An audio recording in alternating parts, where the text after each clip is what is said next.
Good afternoon, everyone. Good afternoon. We'll bring this informational hearing to order.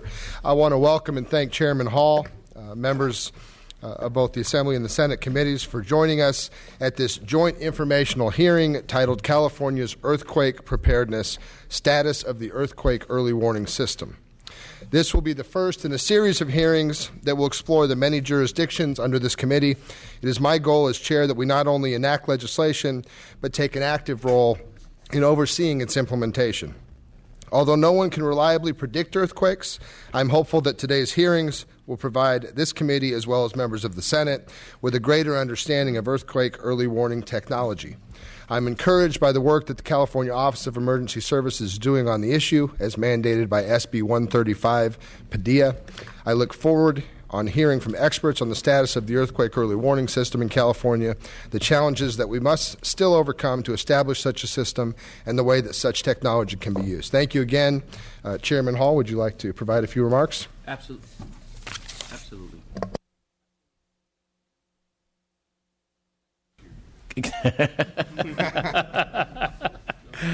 Oh, God, it's too early.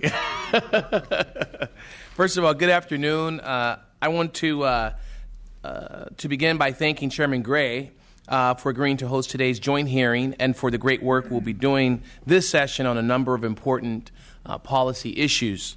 As you're aware, the disaster landscape in the state of California is far-reaching and encompasses a range of natural and some man-made disasters, including wildfires, floods, earthquakes, tsunamis, heat wave, and freeze-related disasters, or the threat of rapidly spreading infectious diseases. I believe that the first duty of government is to protect the people of the great state of California. Over the next few hours, we will explore a number of questions about how California can better protect its people from earthquakes, specifically as it relates to development of an earthquake early warning system as mandated by Senate Bill 135 Padilla of 2013.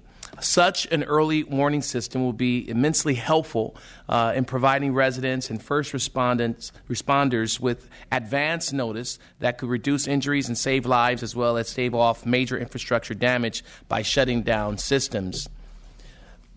I'm hopeful that this hearing will include a thoughtful examination of what has been accomplished to date, so that we can get a better grasp of the state's strengths and areas of improvement. I would like to thank our witnesses in advance for sharing their expertise with us as we embark on this effort to build a better emergency preparedness partnership with all in the months and years ahead. I look forward to hearing their views and insights, and also hopefully hear the questions and insights of our senators and our assembly members that are present. So again, Mr. Chair, thank you for agreeing to host today, and I will be ready to ask questions when called upon. Thank you.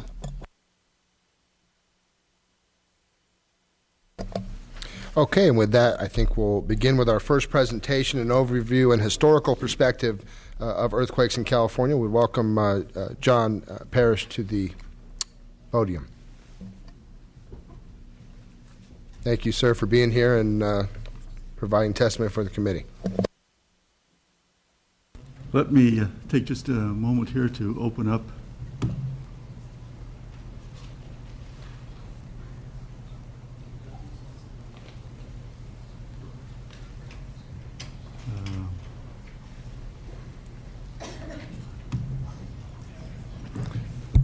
Good afternoon, Chairman Gray, Chairman Hall, members of the committee. Thank you for inviting me. I'm John Parrish, California State Geologist and Chief of the Geological Survey. I'm going to take just a brief moment to give you a very fast 25-cent tour of the seismic history of California.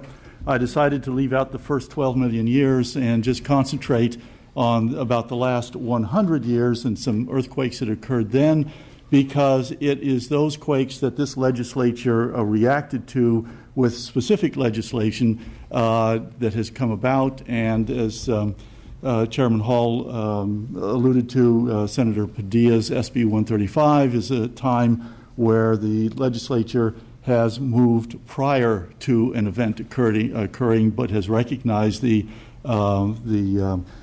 dangers of the seismic threat in California. Well, of course, as you know, California is the most geologically diverse state in the nation. It is also the most populous state with 38 million people. We have produced here the world's 8th largest economy, and we produce 13% of the U.S. gross national product. And we have built all of this on the most seismically active state in the nation outside of Alaska. So our investment lies on the shakiest ground on the continental United States. If we look at earthquakes in California over the past 200 years, we've had 75 earthquakes larger than magnitude 6, which is considered a damaging earthquake. That means that about every 2.5 years we have a greater than magnitude 6 earthquake, and about every 9 or 10 years we have a magnitude 7 earthquake, which is very damaging. This map shows the colored areas is where the pieces of the state have endured severe ground shaking, Mercalli 7 shaking. And the hotter the colors, the more times that these areas have endured extreme ground shaking. Well, California records, the California Integrated Seismic Network records between 400 and 700 earthquakes a week in California. That's about 20,000 earthquakes a year. Fortunately, about 98% of those are what we call microquakes. They're less than magnitude 2. But we do have about 300 quakes a year that are felt by someone somewhere, and that's about 1 a day. We also have calculated the total expected annual losses by county in the state due to earthquakes. And you can see the large red areas, and the hotter the colors, the greater the annualized losses. But generally in the San Francisco area of heavy population, the Bay Area, the Los Angeles area, San Bernardino, we're talking about $200 million to $1.6 billion annually in losses from annualized losses from earthquakes. And the Federal Emergency Management Agency has calculated that in the state of California, we will receive 75% of all the earthquake damage done in the United States on an annualized basis. That's about $3.26 billion a year annualized that California will suffer. Even though Alaska is the most seismically active, you can see that it's somewhere around 0.04% of a billion. Well, one of the reasons is that California is an extremely highly faulted state. We have a lot of fault activity here. The state survey has mapped over 15,000 surface faults, and about 5,000 miles of those are considered active and dangerous. There's at least that many faults which we have not mapped, which are subsurface, and we don't know where they are. And on the right map shows the potential for California earth shaking. This is a probability map. The hotter the colors that you see there, the greater the probability of severe earthquakes and severe shaking. And that, if that were overlaid on this population map, you would see that's where most of the state's economy is produced from those areas. Every 3 or 4 years, the U.S. Geological Survey, the California Survey, and the Southern California Earthquake Center produce what's called the Uniform California Earthquake Rupture Forecast. That is, what are the chances of us having an earthquake? And you can see from that in Southern California and Northern California, we divide the state, that in Southern California there's a 97% chance in the next 30 years that we will have a Northridge-sized earthquake. That's a magnitude 6.7 for reference. In the Northern California, there's a 93% chance that we will have a Northridge-sized earthquake. And you can see the rest of the calculations there. Well, I want to talk to you quickly about a few earthquakes where the legislature responded in some fashion. And of course, the first one is the San Francisco earthquake. This was quite devastating earthquake. And the response at the time was an argument that occurred over whether insurance companies should pay for the shaking and the fire damage.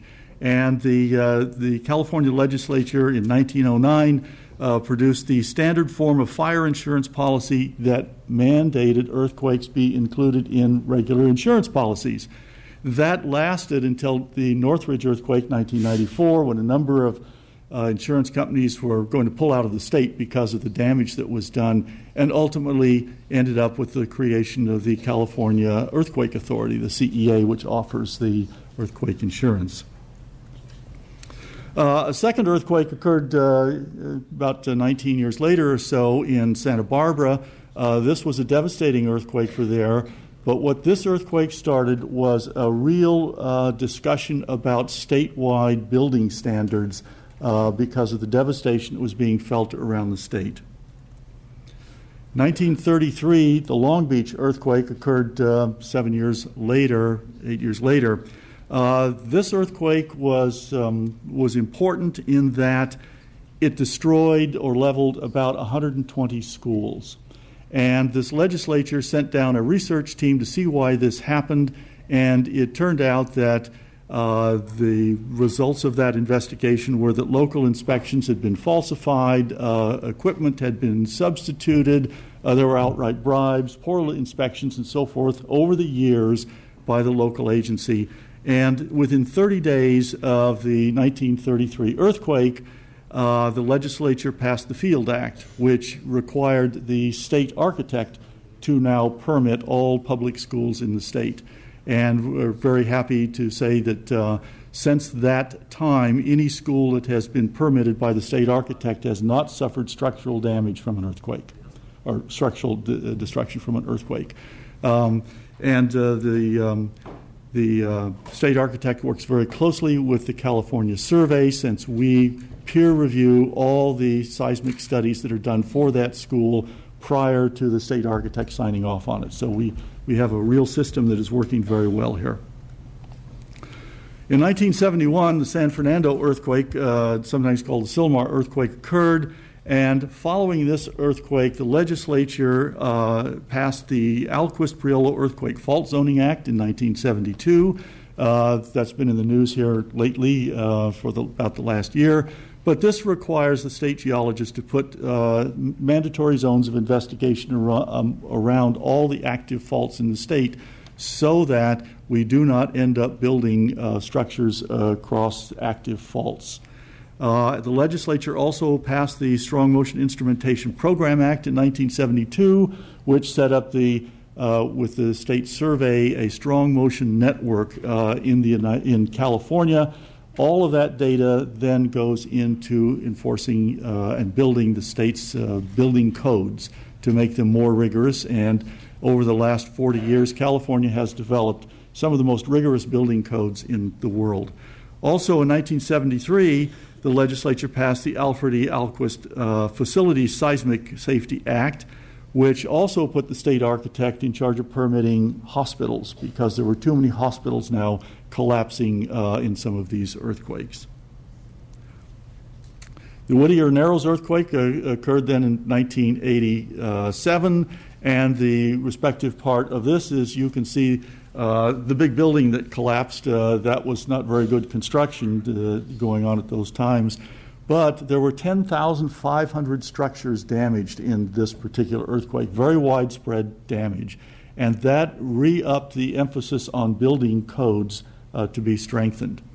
1989, of course, was the Loma Prieta earthquake. And what came out of that is we saw a great deal of liquefaction around the state.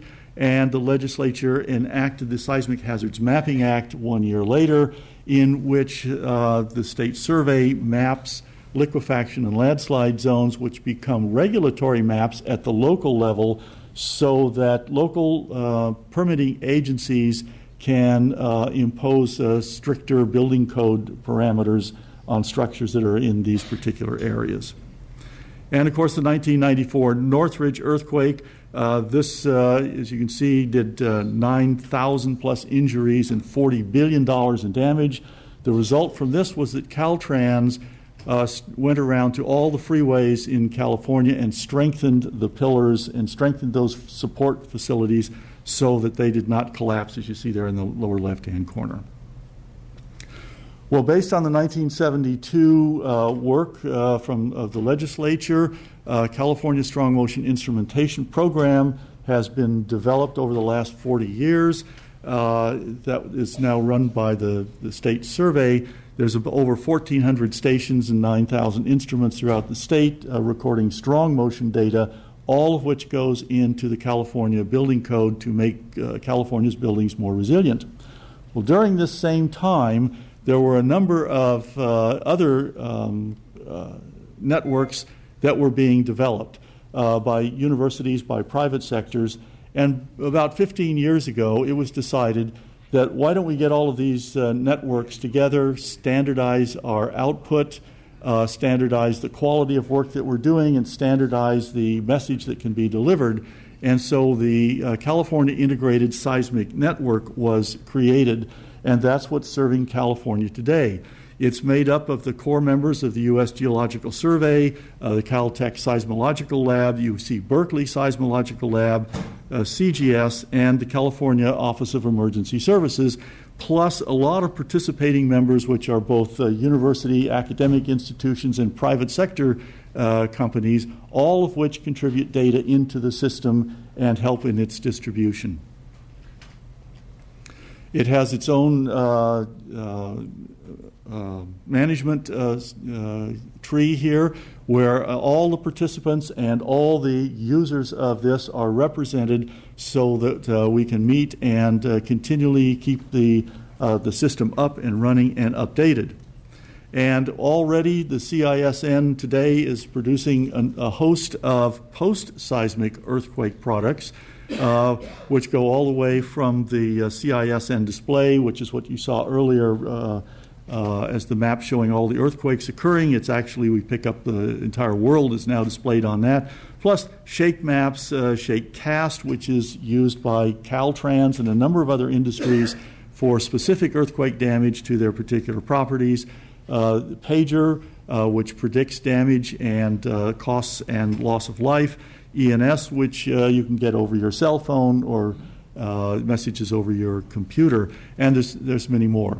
Well, the next big product that CISN wants to bring to the people of the state of California is the earthquake early warning. And as Senator Padilla's SB 135 stipulates, that the California Integrated Seismic Network will or shall provide for earthquake early warning system for the people of the state of California. And that's what we are currently here to present to you, where we are in that stage, and we are very excited about it. It's a union of a lot of groups together, and I think they have a very fine product that they would like to show to you. And I will leave that demonstration up to those following. Thank you very much for your attention. Appreciate it. Thank you for your presentation. At this time, we'll open up for any questions from the members. Mr. Jones-Sawyer. Thank you. Actually, this is dear to my heart. I used to be a floor warden coordinator, building emergency preparedness coordinator, and emergency EMC. So I've been trained at Emmitsburg, at the Emergency Management Institute, logistics, Northridge earthquake I went through in the city of L.A., and so I'm glad to hear this. And I want to ask this historical perspective because when the city had their last earthquake, I was in charge of unreinforced masonry, making sure that about $100 million worth of city buildings were seismically reinforced. And as you could see, we kind of have this progression of what was the worst thing that could happen, worst case scenarios. So it was whether it's schools, hospitals, and now we went through freeways. As you, from a historical standpoint, what could be the next worst case scenario that we could have at particular buildings? And I'm speaking from the point of Los Angeles right now. We're looking at our high-rise buildings. Yes. What kind of types of buildings could we have as far as failures and collapses that would become more than the $40 billion or whatever that happened in Northridge? We could be looking at $100, $200 billion with another type of building that could be going down? Yes, I think the types of buildings now that, especially in the Los Angeles area, that are of most concern is the old non-ductile concrete style buildings. They were outlawed in the state in the early 1970s, but we have, I think the city's done a study, there's about 1,200 of those buildings in Los Angeles, non-ductile concrete. Those are very susceptible to ground shaking, and those will collapse. We build to life safety standards today that says the building will not collapse around you if you're in it, but those non-ductile buildings will collapse, and you won't have any chance of getting out. Those will pancake, the floors They will come pancake, down? yes. Thank you. One of the things I didn't hear you touch on was a comparison or any discussion of an earthquake early warning system in other countries and what experiences have been or lessons learned and things we might apply as we seek to put this in place here in California. I think some of my colleagues later are going to address that more thoroughly, but a number of other countries, Japan, Mexico, some, I think Turkey, so forth, have, and Chile, I think, has one, early warning systems. They have been very effective in the countries. Their design for their country has been very effective. And what we're looking at here in California is a California-centric system that will be very effective to meet California's needs here. And they will discuss some of those others in more detail. Okay, Mr. Gibson. Thank you very much. First of all, I really appreciate the presentation. I think it's very thorough. Just following up on Member Joan Sawyer's comments, you made mention about some structures that will pancake. What has been done, if anything, to make sure that doesn't happen in those buildings as it relates to notifications, the occupants there? Is it a sign you enter at your own risk? Are people informed, et cetera, et cetera? Well, I think that's the hot topic you touched on there. I think your colleague from the Los Angeles area knows that those buildings are very dangerous, and the question is, does management let the tenants know that they're in a seismically dangerous building or not? And I don't have an answer for that. That's much more of a legal question and an insurance question and so forth, and a political question for the Los Angeles City Council to hammer through. Yes. Would you be willing to provide your presentation to the committee for the record? Oh, yes. Thank yes, you. Of course. Okay, do we see any other questions? Well, thank you, sir. Thank you very Appreciate much. your presentation. And at this juncture, we're going to move to our next panel, the role of the federal government. If Douglas Given could approach, make your presentation.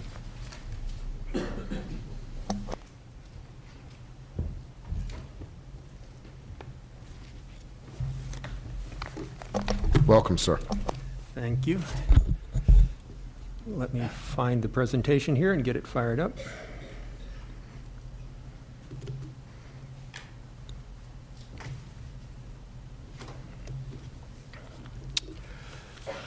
Chairman Hall and Chairman Gray, members of the Joint Committee, thank you for this opportunity to give the federal perspective from the U.S. Geological Survey and its role and vision for protecting the state of California by completing the Shake Alert Earthquake Early Warning System. My name is Doug Given. I am the National Earthquake Early Warning Coordinator for the USGS, and I'm also the project chief of the Southern California Seismic Network and a lifelong Californian. John gave you a good overview. I'll be reiterating a little bit of what he showed you. So, for example, the earthquake risk in California is very well known. FEMA has estimated that the direct losses in the state average more than $3.5 billion every year, which is 3/4 of the national total. And the indirect losses, loss of business opportunities, for example, would be even greater, many times this estimate. It's the mission of the USGS Earthquake Hazards Program to reduce these earthquake losses. Over the last 15 years, the USGS has joined with states, universities, and private partners to develop and operate a nationwide earthquake monitoring network called the Advanced National Seismic System, or ANSS. And the California part of that system is the California Integrated Seismic Network, or CISN. All the core members of the CISN are present here today and will be giving testimony. The USGS, the California Geological Survey, the California Office of Emergency Services, UC Berkeley, Caltech, and there are many other private partners and other entities that provide data to the system. The CISN is a national leader in earthquake science and technology innovation. Our earthquake products are used to estimate hazards, set insurance rates, develop building codes, and engineer resilience into critical infrastructure. And our post-earthquake products are used to guide emergency response, recovery, do quick analysis of impacts, and to inform policymakers and the public after large damaging earthquakes occur. Today, thanks to the concerted research and development that has happened in the CISN and among its partners, the CISN has advanced to a point that it can now detect earthquakes and send alerts so quickly that people and systems can take protective actions before the damaging shaking arrives at their location. This capability we call Shake Alert. In its current demonstration phase, Shake Alert has been delivering earthquake warning to dozens of test users for more than 3 years. In that time, it's successfully captured many earthquakes, including every damaging earthquake since its inception. The federal mandate for earthquake early warning, as described in our technical implementation plan, includes all 3 states of the West Coast. And in fact, just last week, I was in Seattle for the rollout of the demonstration version of the Shake Alert system for Washington and Oregon. But California continues to lead the way, both technically and organizationally, in implementing this life-saving technology. Cal OES is currently creating a state implementation plan for the California Early Warning System, or CEWS, that will outline a strategy to advance the Shake Alert system from its current demonstration phase to a fully operational phase. We're pleased that the state is aggressively pursuing the completion of this system and shares our goal of providing free alerts to the public. Both state and federal efforts are aligned in their commitment to provide earthquake early warning to California by leveraging the capabilities of the CISN. Shake Alert will reduce future earthquake losses, but the system is not complete or ready for public release. We still need additional sensors, more robust telecommunications, operational staff, more rigorous testing, further development of alert pathways, user education, and of course, stable, ongoing operational funding. Completing Shake Alert will require a coordinated effort from federal, state, and local governments, universities, private partners, and all stakeholders. About $30 million has been invested so far by USGS, the Gordon and Betty Moore Foundation, and the cities of Los Angeles and Long Beach through FEMA grants facilitated by Cal OES. It's estimated that in California, about $24 million are needed to complete the system infrastructure build-out, and that operations and maintenance will cost between $12 and $14 million a year. This is over and above the about $14 million a year that is already invested to support earthquake monitoring in California. Cal OES is actively exploring funding models for the state of California, and at the federal level, the USGS budget includes $1.5 million per year for Shake Alert, in addition to its support of the underlying CISN network. This year, Congress appropriated an additional $5 million to advance the Shake Alert system for the West Coast. And the President's request for FY16 includes a total of $5 million for earthquake early warning. This federal funding is seen as a down payment on a complete system, and additional investment is needed before a fully operational system can go live to the public. Finally, public-private partnerships will be critical to the success of this system. Today, CISN partners contribute data and provide telemetry, but more such partners are needed. Hazard management and mass notification companies will customize alerts and deliver them to their clients.